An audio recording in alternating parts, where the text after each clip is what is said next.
Fundamentals of Sanatana பயிற்சி பட்டறை நேரடி மற்றும் இணைய வழி வகுப்புகள் டிசம்பர் 13 முதல் 17 வரை. Admission closes on 12th December. தொடர்புக்கு 7388824242. திண்டுக்கல் மாவட்டம் தண்ணீர் பந்தம்பட்டி அரசு கலைக் கல்லூரியில் மாணவிகளுக்கு பாலியல் தொல்லை கொடுத்த விரிவுரையாளர் பணி நீக்கம் செய்யப்பட்டுள்ளார். எரியோடு அடுத்த தண்ணீர் பந்தம்பட்டியில் அரசு கலைக் கல்லூரி செயல்பட்டு வருகிறது. இந்த கல்லூரியில் 800க்கும் மேற்பட்ட மாணவர்கள் படித்து வருகின்றனர். இந்த கல்லூரியின் கௌரவ விரிவுரையாளராக பொள்ளாச்சியைச் சேர்ந்த அருள் செல்வம் பணிபுரிந்து வந்தார். இவர் உடை, ஆடை, அணிகலன்கள் குறித்து பாலியல் ரீதியாக பேசியதாக அந்த கல்லூரியில் 3ஆம் ஆண்டு படிக்கும் ஒரு மாணவி புகார் அளித்தார். மேலும் இவர் கல்லூரியில் பாடம் எடுக்கும் போது தேவையில்லாத ஆபாச பேச்சுகளை பேசுவதாக 28 மாணவிகள் கையெழுத்திட்டு மற்றொரு புகார் மனுவையும் துறை தலைவரிடம் கொடுத்தனர்.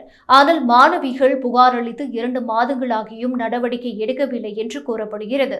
இதையடுத்து மாணவிகளையும் பேராசிரியர்களையும் அருள் செல்வம் புகைப்படம் எடுத்ததாக மற்றொரு குற்றச்சாட்டு எழுந்தது.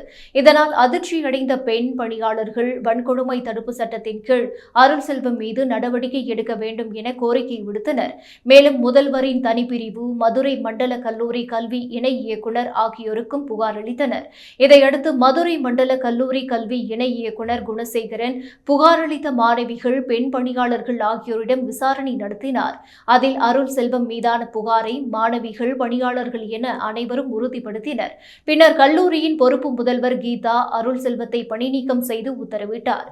இந்த சம்பவம் குறித்து காவல் நிலையத்தில் புகார் அளிக்கவில்லை. அருள் செல்வத்தை மாணவிகள் கல்லூரியிலிருந்து நீக்கினால் போதுமானது என தெரிவித்ததன் அடிப்படையில் அவர் மீது காவல் நிலையத்தில் புகார் அளிக்கவில்லை என்று கல்லூரி நிர்வாகம் தெரிவித்துள்ளது.